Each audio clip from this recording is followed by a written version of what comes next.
Oh, hey, friends. It's Romania Black, and we're on episode 19 of Dororo. And I'm going to be honest with y'all. I have been gone the last 2 weekends on various trips. So I recorded ahead before those 2 weekends because usually I watch Dororo on the weekend, if I'm honest with y'all. I usually watch it on the weekend. And so I recorded ahead because I knew the last 2 weekends I would be gone. And episode 18 was a very good episode to end off with before you go on a hiatus because we wrapped up everything with Hyakkimaru coming to rescue Dororo. Tahomaru is sadly becoming more and more like Daigo, and I hate it. We ended everything on a nice little okay, that mission over. Good, great. And then we're in episode 19, so we're entering the final act of the season, which is crazy to think about. So I thought that was fine. But with that being said, I have been really anticipating this episode for a while because I haven't watched it the last 2 weeks, and I'm like, ah! So yeah. I'm really excited to dive into episode 19, but I do have a comment that is fairly extensive from Anime Annie for episode 17. So Anime Annie has this comment. I'm going to read it verbatim and talk through it because I thought it had a lot of really good points and I didn't just want to not say it. So they said, so yeah, this is in terms of episode 17, right? So Hyakkimaru's mom, talking about the one that failed to eat him, I feel it means I can tell you that back in episode 14, the moth demon, Maimi Onba, when she mentioned to Sabame the one the 12th could not devour, she wasn't referring to their children, but rather the demon the goddess of mercy prevented from being able to eat Hyakkimaru. It's still amazing to me that there was one demon that the other demons just took a part and piece of Hyakkimaru, and this 12th demon was going to be like, I'm going to eat all of him. And it's like, oh! So I'm glad that didn't happen, but also that makes a lot more sense now. So I'm glad that you pointed that part out. Then they say, I gotta say that watching your reaction, I did realize who or what the scene reminded me of with Jukai trying to explain to Hyakkimaru where the path he is on will lead him. Now, I'm going to get into Violet Evergarden spoilers, so if you've not watched Violet Evergarden, the reactions are on my channel. There's a playlist for it. It is an incredibly good series, so I'm just going to say Violet Evergarden spoilers until I wave my hand again, and then you can go check that reaction out afterwards and then come back to this comment. In Violet Evergarden, when Violet has the conversation with Claudia, he tells her that she's burning because of the blood on her hands. But at that time, because of Violet's character, she can't physically see the metaphorical burning. Hyakkimaru is in the same boat, as he doesn't immediately see why the issue with wanting his body back and killing demons is a problem. But Hyakkimaru's realization definitely comes quicker than Violet's when Jukai says the path he's taking will lead him to being alone. And it makes Hyakkimaru realize that Dororo would still be on his side, but he needs to find her first. In that way, his realization is similar to Violet's in that her understanding of Claudia's words comes after she learns of Gilbert's death. Even though he wasn't by her side like Dororo has been with Hyakkimaru, his lack of presence in the world led her to feeling alone and realize she was burning. So, end of Violet Evergarden spoilers. We won't talk more about Violet Evergarden, but I really liked that comparison. And I do think it definitely, Jukai and Hyakkimaru meeting needed to happen for Hyakkimaru to realize not only this feeling of why he wants to kill the demons because of this burning, but that Dororo is someone that can keep him from being alone, but he needs to go find Dororo and rescue her first. So I love that comparison. I thought that was really good. So thank you for making that. Then Anime Annie says, I see some mirroring in Jukai saying he's glad that Hyakkimaru has someone by his side to help him keep his humanity, versus Tahomaru with Hyogo and Mutsu. I loved this. This is what I've been trying to figure out a way to say and to articulate in the discussions, but Anime Annie was like, let me help you. And I was like, thank you. So basically, Dororo is willing to go against Hyakkimaru's stubbornness and force him back to humanity, as we saw when he killed the soldiers that killed Mio and the kids. Whereas Hyogo and Mutsu are both there for Tahomaru, but instead of fighting back against his stubbornness and belief that a lack of feeling is better, they both find a way to accept Tahomaru's new path instead and choose to follow him down it. That's what's been probably the most frustrating for me with Tahomaru is, and I think this goes along with the idea that his character arc has sped run to the point of where he is now, because he's met no resistance. None of the other soldiers are going to counter him or question him because he's Daigo's son. And his mom would probably counter him if he'd go see her, but she's kind of incapacitated at the moment and he won't go visit her because he probably knows she's going to get on to him and he doesn't want to accept that possibility and deal with it. So then you have the two people that, and of course Daigo's not going to talk him down because that's the whole point. So then you have Hyogo and Mutsu, who, if they were like Dororo and talked Tahomaru down and were like, hey, no, we're your best friends.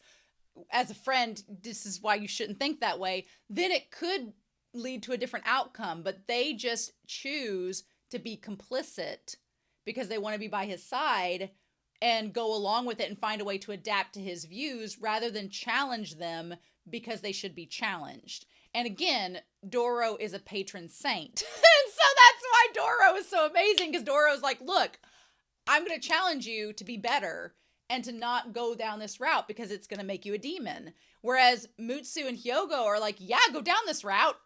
We're not going to stop you. So I'm going to be very curious to see. I feel like those two ideologies are going to come to a head when we reach the climax, because we know as the audience that Hyakkimaru and Tahomaru are going to face each other one more time. It's going to happen. It's going to happen at the end of the series. It has to. So the idea of Dororo constantly challenging Hyakkimaru to retain their humanity and become better as they're going along this journey of regaining their humanity through their body parts is so fascinating, because then you see Tahomaru doing the opposite and kind of like devolving and eroding away their humanity and becoming potentially more like a demon. So it's you're seeing these two characters that as they get closer to getting together, they're becoming opposite of what they once were. And it's like, well, what do we do when we get to the end and they meet up? And that's kind of what's got me excited about this last half of the last act of the series. So then Anime Annie says, I love the difference between Hyakkimaru getting onto the boat and Itachi. This part was really cool too. This is their last part here, saying, Itachi went to the closest place to cross and chose to trust someone to drive their boats rather than putting in the manual work himself, with the belief that if things go wrong, he can just fight or kill his way out of it. Hyakkimaru, however, got a boat a little further away, but he chose to steer the boat himself and trust his own physical ability to go get Dororo.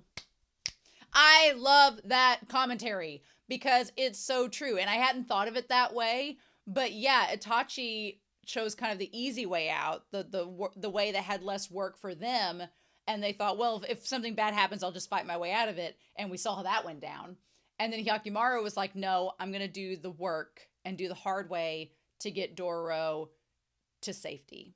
And we saw how that played out last week. So Anime Annie, those comments were amazing. Thank you so much. I really appreciate that. I thought that was a really good set of comments to go with as we start our last act. But I know I've almost talked for 10 minutes, but I do want to give a really quick shout out over to our philanthropy tier over on Patreon who support me in watching the show. This is the only show I'm watching on this streaming service right now. And to help me pay for the subscription, I really appreciate people on Patreon supporting me. It helps a lot because having multiple streaming subscriptions when I'm not someone who watches TV except for Drag Race, Great British Baking Show, and what I watch on this channel goes a long way. So thank you so much to Alex Cornejo, to Anime Annie, to Be Happy, to Bryant Reed, to Dana, to Damage3245, to Danger Zone, to Destiny Marie, to Devorin, to Ichu, to Fisho, to Ghostly Turnip, to Elfreya, to Liam Polzel, as well as Lyndon, Matthew Palfinier, Nago, as well as Nicholas, and then Adam Perez, Murphew, Nago, Sunspots, Shimoyama Trails, Translucent Men, Starman AA, and Alexandra Q. Thank you all so much for your support. I greatly appreciate it. All of my love. So yeah, yep, I'm super excited to dive into episode 19. I don't know where we're going from here. I know where we need to end up, which is back at Daigo and the mom and Tahomaru. We got to end back up there. We got to all wind back around. But this is a 24 episode series. We're only on episode 19. So we got some episodes before we lead up to that. So I'm curious to see what we're going to get in the meantime. But with that being said, we are going to start episode 19. We do have 2 advertisement breaks, but y'all know when they'll be coming. And we're going to do that here in 3, 2, 1. and let's go.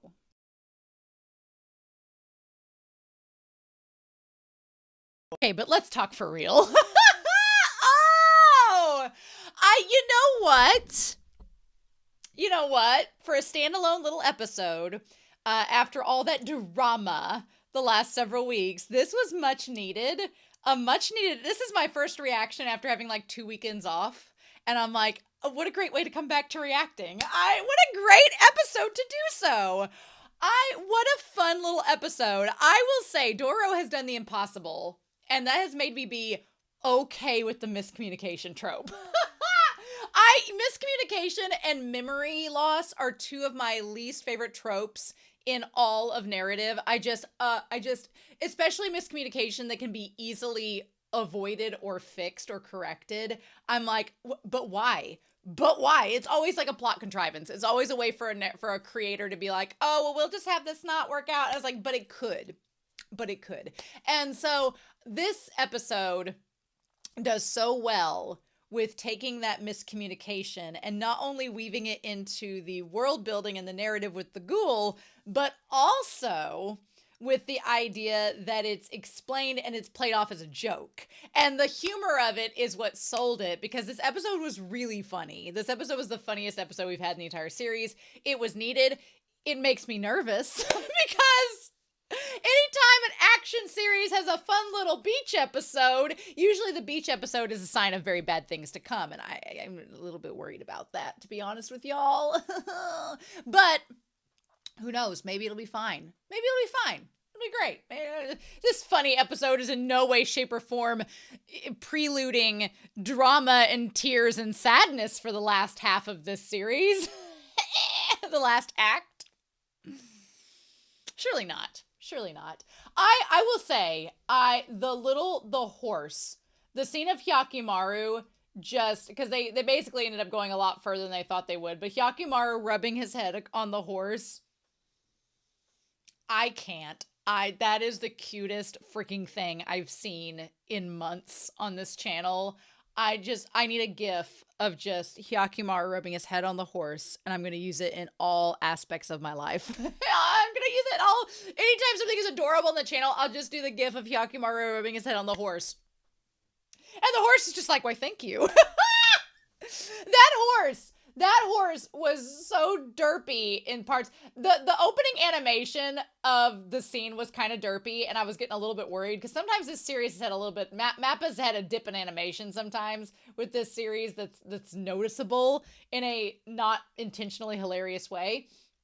But I'm glad that after this opening, the animation was actually really good. So I'm glad. It was a misleading intro that led to a much better set of animation. Also, that horse, whenever Hyakkimaru pulled out the knives around the horse, and the horse is like, actually, maybe you should not rub your head up against me if those knives are going to be close to it. But I honestly thought that the bait and switch of when you first walked into the village and they're like, oh yeah, the knife maker, he sucks and his daughter's ugly. And then when you're like, oh, well, that's kind of a rude thing to say. But he's like, well, you can go in anyway, but it's not going to help you. And then Doro took the knife and it instantly chopped the wood. It's like, oh, well, are you guys lying to deter people away from the village? And one thing that's kind of interesting about this is that we've learned across the course of this series that the ghouls, not the demons, but the ghouls, the ones with the green aura around them, inherently are not malevolent. They're not evil. They're not intentionally causing harm per se, but instead they either protect people or they are causing mischief. And we saw that early on with back in episode 2 or 3. It was the one with the snake woman in the village. I think it was like episode 2, maybe. But in that episode, there was the toll bridge ghoul that intentionally was like trying to get revenge or trying to atone for people dying in that village. They weren't necessarily hurting people, but they were trying to atone those sins that took place, right? So in this episode with our AMANOJAKU, who is our ghoul, it almost felt like AMANOJAKU was causing mischief, making everything the reverse, right? Which is very, chaotic in itself. But on the other hand, it also could, in a way, deter people from coming to a place where a man making a sword would possibly be something that causes harm. Because even though the man says he's making the swords, I loved his reasoning that he's making the swords to make them so sharp and so intimidating that people don't even want to mess with them. Which, I was thinking about that. It is a very delicate and fine line, right? It's a very delicate and fine line that rides upon, because if you think about it, that is a lot of people's argumentation for, and we're going to go into real world, like more serious scope here for a hot second in this very funny, levity-filled episode. But the series came out originally in the 1960s, right? In the midst of the Cold War, right? Or precursing it, right? It was on the heels of World War II. Forgive me for not being the biggest history buff, but you had World War II ending in the 1940s. And then around the time you're talking about the Vietnam War, you're talking about, and I'm thinking from a Western American perspective, but thinking about the Cold War, things like that. It's like people talking about nuclear war. There is the argument that some people have that having nuclear weapons, you don't use them, but they're there as an intimidation factor of, you don't want us to use these because it will be a bad deal. And that's a way of intimidating people and putting pressure on people to either go along a certain way in war or to not have a war start or things like that, which the whole history behind it is terrible and horrifying. And I'm not condoning nuclear weapons in any way, shape, or form, but I'm acknowledging that is a lot of people's motivations of supporting it is because they're like, it's an intimidation factor. So it's like what the swordsmith says, I'm going to create these weapons that could kill a lot of people and a lot of demons, but a lot of people too. But they're an intimidation factor, and it's how you use that sword that is going to be the predetermining factor. It felt very anti-Jukai in a way, which was interesting, because Jukai was very much, you don't need these weapons. Don't do it. And here the swordsmith is saying, you could use these to intimidate people not to fight you if you wanted to. The thing that is interesting with that is us knowing Hyakkimaru.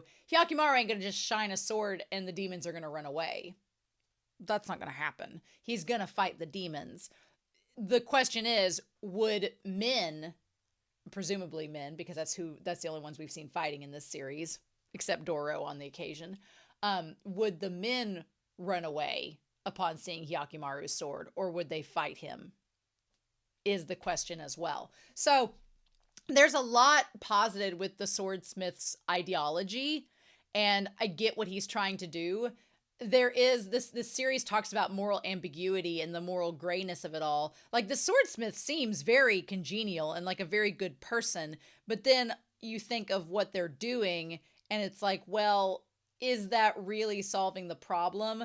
Or are you just saying, well, ideologically, this will deter people from fighting, but is that in reality going to work? And it's fun because then you think of Jukai's perspective and it's the same, but in a total opposite way. Jukai's like, well, if you don't have these weapons and you don't fight, then it will stop. But then the question is, does it actually? So I like the idea that you have the swordsmith and you have Jukai, these two kind of adult parental figures.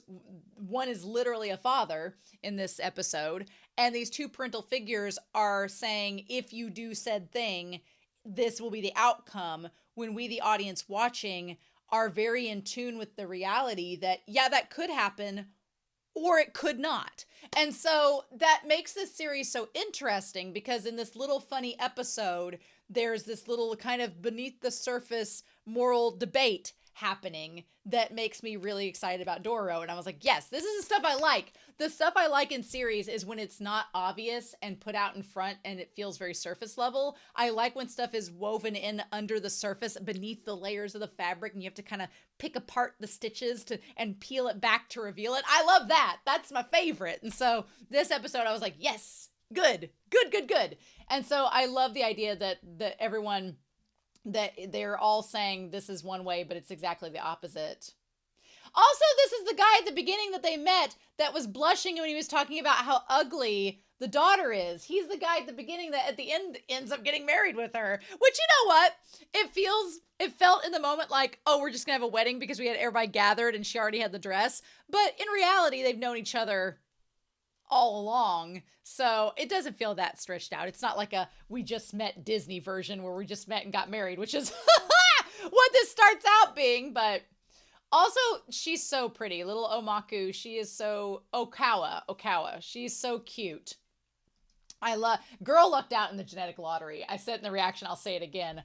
Swordsmith, you must have married a very beautiful woman because girl took after her for sure. Genetics are a fun thing. Dororo's like a perfect blend of two really hot parents. And Hyakkimaru took a lot from his mom in that department. Girl took a lot from her mom as well, right? I initially, whenever Hyakkimaru was like rubbing his head up against hers, which he doesn't know any difference. He's just trying to like, and I love Hyakkimaru being, sentimental and more emotional and sweet. I love that. The only part that made me sad about them telling him not to do it anymore is I really wanted him to do it to the mom, but when they eventually, I think, will finally meet. But I do like the prospect that Hyakkimaru will restrain himself from doing the head rubs until he sees his mom. And if he does it for his mom, even after being told to not only do it on special occasion, that'll make it that much more special. So we shall see if that happens. But I think that's so cute, right? I think it's so cute. But yeah, she takes it the wrong way, as one would. Hyakkimaru ain't a troll. He's pretty attractive. One thing I really also appreciated from this is that she never is scared of Hyakkimaru. And I mean, you could say the whole opposites thing, but her facial reactions and her blush and everything would lend you to believe that she actually does believe what she's saying and thinking. She did have a crush on Hyakkimaru, and she did instantly find him attractive. And what I love about it is that her dad and her, neither of them judge Hyakkimaru for his prosthetics and his disability. They don't judge him at all or think any less of him. And compared to some of the villages we've gone to in this series where people are immediately like, oh, it feels very welcoming and refreshing to get that, right? That Hyakkimaru was looked at as a person rather than a monster, because that's what Hyakkimaru has been referred to as the last several episodes, is Tahomaru being like, you're a monster. And here we come to this first village and people don't treat him as such. They treat him as a normal person, which I thought was really good. So Munetsuna was a really good character in this. I liked the idea of this swordsmith. I got such Demon Slayer vibes from this episode when we saw the mask with the blower face blowing the embers. I got such Demon Slayer vibes. I've only seen the first 2 seasons of Demon Slayer. Maybe eventually we'll see the other seasons. I would like to. But I've only seen the first 2 seasons, but I definitely got that vibe from it. Also, the talk about embers, about blowing the embers. It made me think of Godot from Berserk, which is what the series replaced. I loved that a lot. I thought that was really, really fun.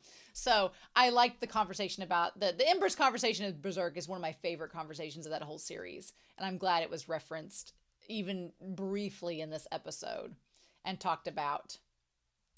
I like the idea too. It makes more sense now when Okawa says that Hyakkimaru wants to marry her and the dad's like, sure thing. It makes more sense now because the dad is used to the ghoul potentially making everyone think the opposite. So when she says that, he knows that she's not being serious and that it probably means the opposite. And he doesn't have anything as a worrying father to worry about because that's not what's actually happening. Which by the time you get to the end of the episode makes more sense. And I thought that was really fun. I liked that a lot. But yeah, I also like the idea of purifying the swords. I thought that was really cool that they do a purification ritual. When she says, why do we do that? And he's like, you don't need to know. There is like that. Characters like Munetsu are so fun to me because they present themselves. There's another series that I'm watching right now, Word of Honor, on the channel. You should watch it if you're into like Danmai and fantasy romance and stuff. It's great. It's amazing. But It's a lot more than a romance, but it does have a lot of romance in it. So if that's not your bag, but there's a lot of like action in it and intrigue and mystery. But there's a character in that series, one of the main characters, that presents himself as being very stoic and very tsundere and very like gruff, hard exterior. Like, I don't care. I'm just, on this quest to do whatever. And then as you get to know him very early on in the series, because I'm very early on in it, you realize that he actually has a lot of a softer heart, but he puts on the hard exterior because of the world around him. And so it's kind of like Munetsu does in here. He presents himself as this very stoic, gruff dad that doesn't like to be bothered, but he actually has this very idealistic cause. And it's a lot. He listens to Dororo's whole story that they tell him and like offers advice and does like a lot of really soft, sweet things that kind of contradict that hard exterior. And it made me love his character a lot more. But the fact that he's trying to shield his daughter, being like, if you don't, he's basically doesn't want her to know, because she seems to like Hyakkimaru. He doesn't want her to know that Hyakkimaru's killed a lot of things. Whether they're people or demons or not is a different story, but Hyakkimaru's been through the trenches, and he's like, I really don't want you to know about this girl. So don't worry about why we have to purify the swords. Don't worry about that. You don't need to know. And I thought that was really interesting. I liked that dynamic being put on there. So then I also like that she swished her head when there was no reason to do it because he can't see it. That was the other thing, is that this episode talks a lot about when Hyakkimaru is like, oh, Doro looks happy. And at the very end, Okawa looks happy. Hyakkimaru, we forget, or at least I forget sometimes, that he's blind. I think because he can see souls and his other senses are around, which makes him more aware of his surroundings. I forget that Hyakkimaru cannot physically see the people in front of him, like the features that we all see. I forget that. And so whenever he kept saying they look happy or look sad, I'm like, oh, well, does Hyakkimaru notice that Dororo doesn't seem well, or they're not happy at all? And he's just saying, he says, oh, they look happy, when the reality is Hyakkimaru is aware that they don't seem happy. And that's the thing. Hyakkimaru cannot physically see their expressions to know their feelings, but it's one of those things where it goes beyond to emotional, spiritual level. Hyakkimaru can sense that Doro is not happy, that despite what Doro is saying, they don't look well. They don't seem to be matching their words. And I liked that conversation of when we say somebody looks a certain way, it goes beyond just how they physically appear, and it also touches base on their emotionality and how they are presenting themselves. And I thought I thought that was really good. So yeah, this ghoul, AMANOJAKU, has been taking advantage of all the goods that the people are bringing him. And I like the idea that the god of the sword that has been over this village is kind of keeping AMANOJAKU in check. And it just kind of got out of hand for a while. And they don't exactly know when. They don't exactly know why. It's just they managed to get him back in check this episode, which was good. I kind of wish we'd had a little bit more. Again, I've talked in previous episodes about how this series goes through things so quickly. And they touch on these really interesting topics that I'm like, I would love them to expand more upon it. But it's one of those things where you like the taste of the honey and you want a few more spoonfuls. I wish we could have gotten a little bit more on AMANOJAKU and a little bit more on the god of the sword and the mountain, and a little bit more of the spirituality and the world building, because it did feel this episode felt very flavor of the week, very villain of the week. Like, it's just this inconsequential ghoul that doesn't get killed. So that's good. But just is like, neener, and then gets like bonked on the head, literally, and then kind of shoved to the side. It felt very Power Rangers villain of the week. Like Rita Repulsa is going to pop out and be like, I'll get you, Power Rangers, and like all this, Southern style Rita Repulsa. But it's fine. I definitely felt this episode was very 60s tuned. And the reason I say that is that the idea of like the girl instantly wanting to marry Hyakkimaru, even though she's known him for 5 seconds, the idea of the humor of it, the concept of it, the ghoul being kind of flavor of the week.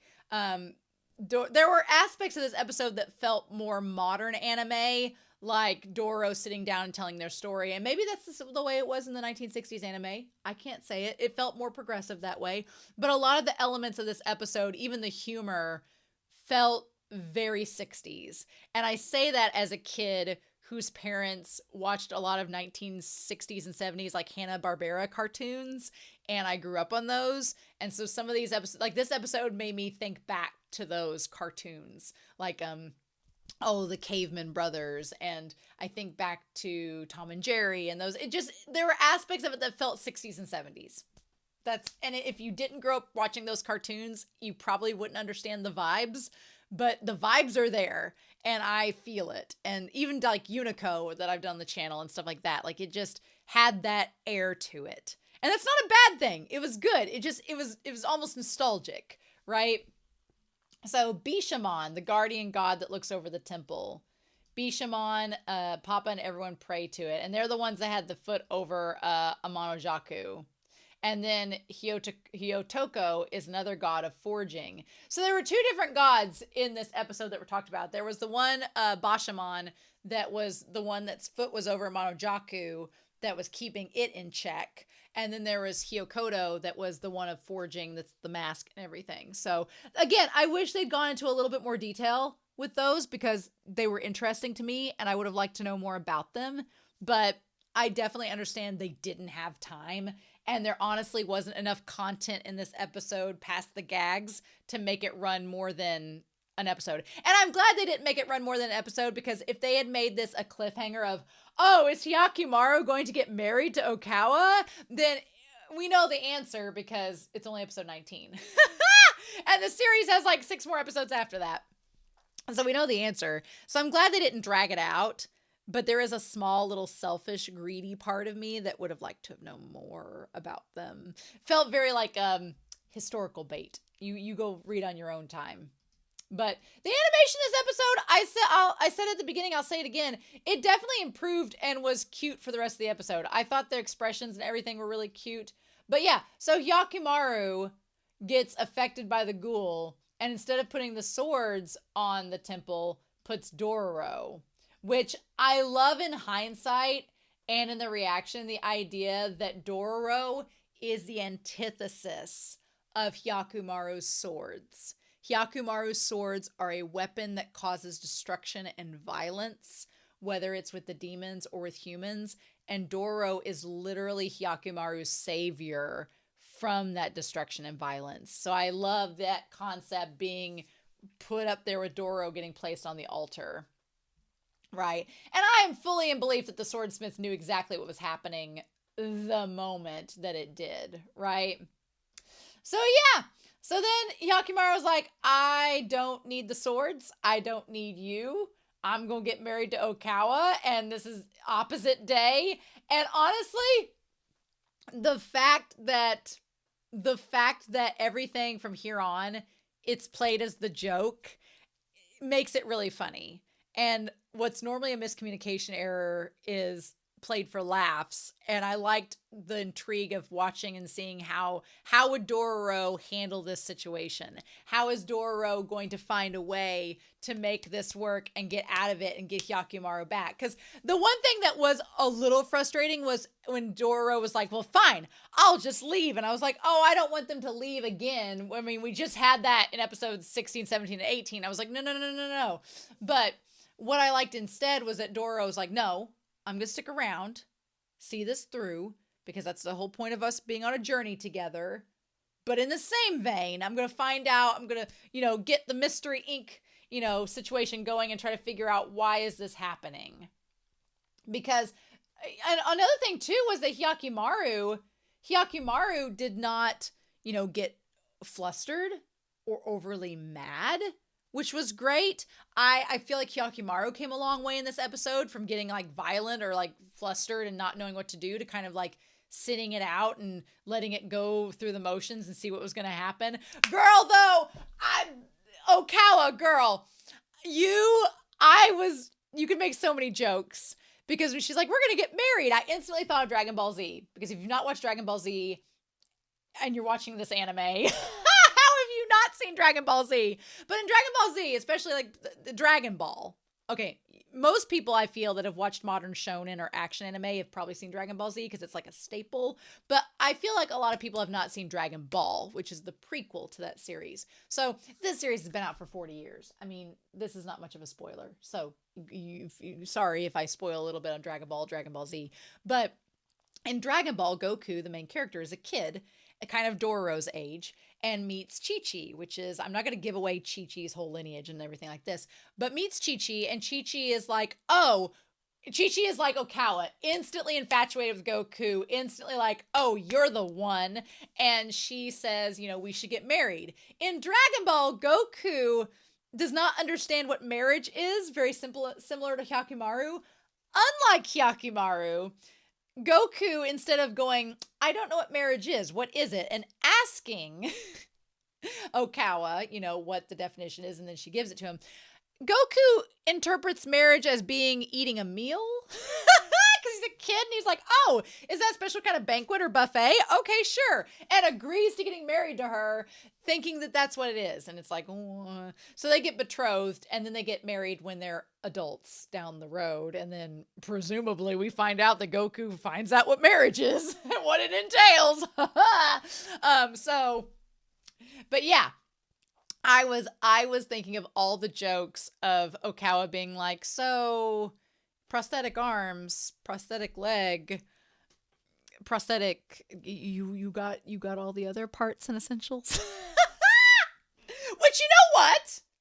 Going down the gutter train for a hot second, I don't feel that in either scenario, it's a bad thing. Because yeah, even if it's prosthetic, I mean, people use toys all the time. It's totally normal. Anyway, I just was like, okay, girl, you can make it work. I was waiting to see if they would make a vulgar joke, but no, Dororo's around. We can't make vulgar jokes around the children, so let's not. Also, this episode was what? What was this episode? Was it like PG-14 or whatever? They were gonna get too crazy with it. Right? Maybe not. I felt for Dororo, though, being Dororo saying, I don't care about you anymore. I'm glad that the miscommunication was handled very early on, very quickly. Also, everyone saying my condolences. What a great tragedy to her marriage. It was simultaneously like they're meaning the opposite, but also are they meaning the opposite? Because girl just met this man 5 minutes ago. And that poor man, the moment he was like, oh, I'm glad you're getting married, I thought, oh, he actually has a crush on her and he's really sad about it. And then come to find out that's exactly what it was. He wanted to marry her instead. But Hyakkimaru asking, like, what does marriage mean? And she tells him and he's like, He just looks kind of like, oh, well, actually, I thought going into this, when the episode first started, that it was going to be a scenario where the ghoul was actually a demon and was maybe like, I'm glad how this episode was handled, because I thought at first that Okawa was going to be sort of like this succubus, the seductress that was going to lure Hyakkimaru into marrying her, kind of like Ursula in Disney's The Little Mermaid, one of those scenarios. And then Dororo was going to have to be like Ariel to crash to the wedding and all this. Like, I was fully expecting that.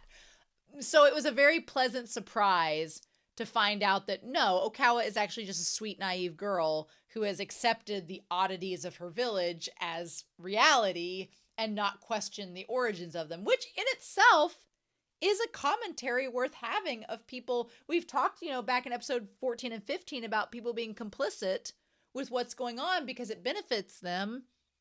In Okawa's case, she's kind of the low stakes version of that, where she's complicit in her village being kind of weird and not making sense because, it's not hurting her. So there is like a continued discussion about that being complicit in the face of, oh, this isn't normal or correct. And I like that conversation continues in this. That was really, really fun.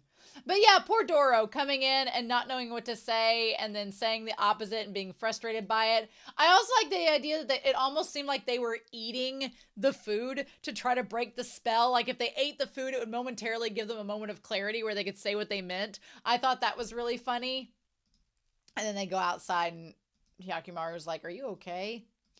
I did love the idea that Doro goes and talks to the swordsmith. I liked the swordsmith didn't turn out to be an intimidating, imposing figure, but was instead someone that could offer sage advice and listen to Doro and gave their input. Like, it was good. It almost felt like Hyakkimaru had the Jukai episode and Doro has this episode with Munetsu, which was great. Also, girl, whenever she didn't want Hyakkimaru to look at her in her wedding gown, one, he can't actually see you, but she doesn't seem to know that, which good for her for not seeing blindness. But also, you had him standing there the whole time. How would he not notice that you're getting in the wedding dress? I mean, also, Doro's disguise with the handkerchief wrapped around the nose. I know there is a cultural, historical significance of it. I can't remember what it was. I know it's happened again in Demon Slayer, but that was like season 1, and that was like 4 years ago.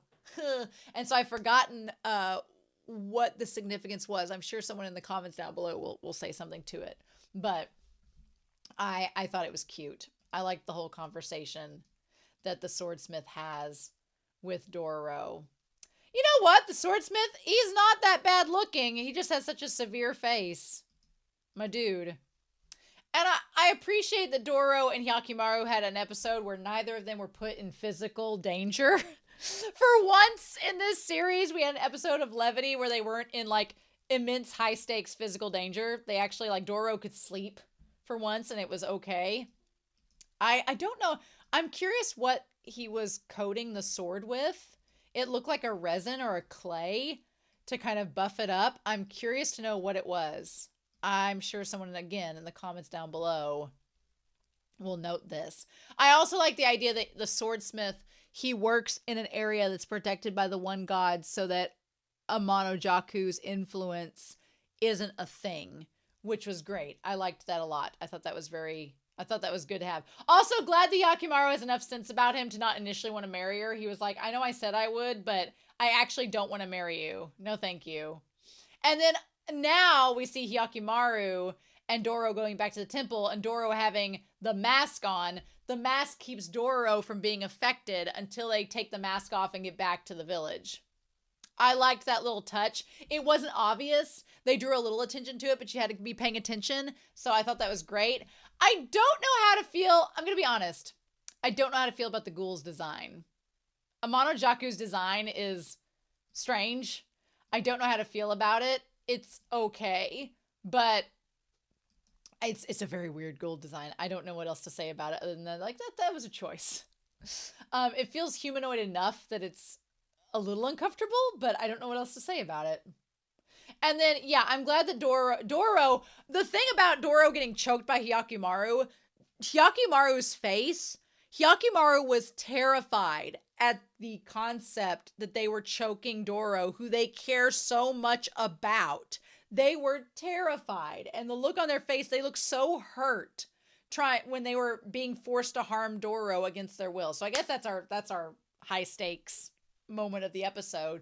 Luckily, it was very short-lived. And immediately, once the dad bonks AMANOJAKU over the head wearing the mask, Hyakkimaru immediately hugs and apologizes to Doro, which,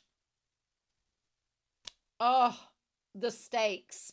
The way that our boy Hyakkimaru has grown, oh, that was so sweet. That was so sweet and cute, and I loved that. I just love that Hyakkimaru looks so sad in that moment. And I'm not happy that he's sad. I'm just glad that he's showing such emotion, right? Because Hyakkimaru has been so apathetic and so just like devoid of emotions this whole series. And in this episode alone, it's like all flooded in and it's, oh. And I feel like that's the only sad thing is that when they were with Jukai, they didn't have that emotional range. And I'm like, oh, but I wish you had. And so I'm glad it's at least coming out in this episode. So yeah, so they talk about the origin of the ghoul, that AMANOJAKU worked mischief in the village, and then the Bashaman actually like put him under wraps, and then that's when the daughter realizes like, oh, everybody actually didn't want me getting married, and things were switched. Whoops. I love that how she even says it's not Hyakkimaru's fault, and he still says he's sorry. Like, my bad for doing no wrong. And then the dad, of course, is standing up there like, yeah, you know, this happens all the time. I am glad that the dad didn't throw a fit whenever the one guy came up and he was like, I actually want to marry you. That part was really sweet. I love that. And then everybody's like celebrating, like, okay. And then my favorite was when Dororo said, whatever. This episode, Dororo was like, whatever. Just this episode. Whatevs. That part was great. That part was amazing. I thought that was hilarious. And then she does seem happy. Yeah. My father's the best swordsmaker in the land. Well, so Hyakkimaru has his swords fixed. Which, again, not what Jukai wanted, but Hyakkimaru looks happy in that moment. And Hyakkimaru says, oh, I look happy? They've been through harsh fates no normal human could imagine.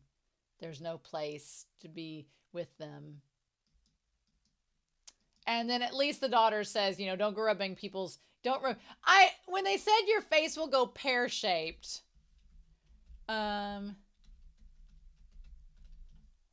I thought that was interesting. So, what is the thing about being pear-shaped?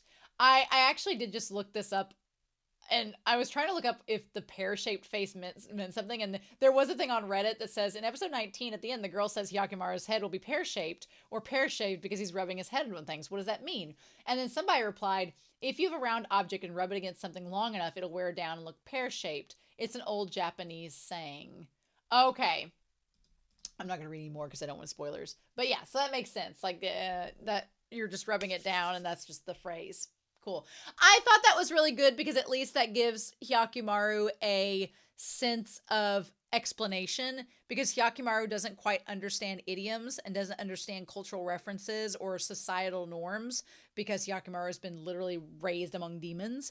So I liked the idea of giving Hyakkimaru a reason not to do something that makes sense, right? That gives some reasoning more than just, oh, it's not societally acceptable, because that's not enough for Hyakkimaru. But if you tell him his head's going to go pear-shaped by doing it, he'll go, oh, okay, I guess I don't want that, so I won't do that. But then Dororo being like, you're going to come with me. I'm the only one who can handle this journey with you. And then Hyakkimaru saying, we look happy. Hyakkimaru saying, we look happy being together. Shut up. Shut up. Can we just end the series now? In this episode and just call it a day and be like, well, they went on their merry way. Never saw Tamaru again. It's fine. We'll just make up the ending ourselves. No. We can't do that. I feel, though, as if it is interesting Hyakkimaru saying, I look happy with the swords. I feel as if Hyakkimaru is coming along in their journey to understand why they want their body back. And this episode felt, even though it was like a little levity episode, just having a fun little time in this village with all the kooky misunderstandings, it did feel like it gave an opportunity for Hyakkimaru to grow so much as a character and develop their relation with Dororo even more. So, yeah. This was a great episode. I was all on board on this. This is wonderful. I'm so excited to see now. Now, of course, I'm sure nothing bad will happen from here on in. Right? Because, you know, we've got 5 episodes left. 20, 21, 22, 23, we got 5 episodes left. What could go wrong? Anyway, I really enjoyed this episode. I loved the, like, under the surface themes that it was exploring. We're having more of a discussion that we've had throughout the series, and the humor was hilarious. And Hyakkimaru being an innocent baby angel against all odds. Just, I live. So, in any case, I am excited to hear your comments down below. I hope y'all enjoyed this reaction and discussion. I hope y'all have a wonderful week. Please stay safe, take care, and yeah, I'll be back next week with episode 20 of our next chapter of Dororo. Bye!